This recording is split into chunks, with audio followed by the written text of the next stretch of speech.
నీలో వచ్చిన ప్రతి ఆలోచన ఇతరులకు ఉపకారము చెయ్యగలిగినది కావాలి తప్ప నీ మనసులో కక్ష పెట్టుకుని కార్పణ్యం పెట్టుకుని ఇతరులని బాధ పెట్టడం కోసమని ప్రణాళికా రచనలు చేయడం, కుట్రలు చేయడం, వాటిని అమలు చేసే ప్రయత్నం చేయడం మనుష్యుడిగా బ్రతకవలసినటువంటి విధానం కాదది.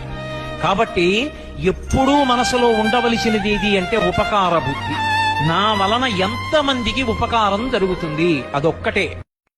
ఒక మనిషిగా పుట్టినటువంటి వాడు అన్నిటికన్నా వీడు మనిషిగా బ్రతికాడు, మనిషిగా వెళ్ళిపోయాడు అనిపించుకోవాలి అంటే ఇంకొకటి కష్టం విన్నప్పుడు కన్నుల నీరు రావాలి. ఇంకొకడికి నేను ఏం సాయం చెయ్యగలను అన్న తాపత్రయం ఉండాలి. అది లేకుండా బ్రతికేసినటువంటి బ్రతుకు మనుష్యుని యొక్క బ్రతుకు కానేరదు. అటువంటి మనిషి తన కొరకు తాను అని బ్రతకడం కాకుండా పరుల హితము కొరకు కూడా బ్రతకాలి.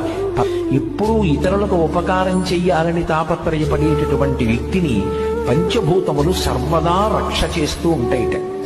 అంత గొప్పది ఆ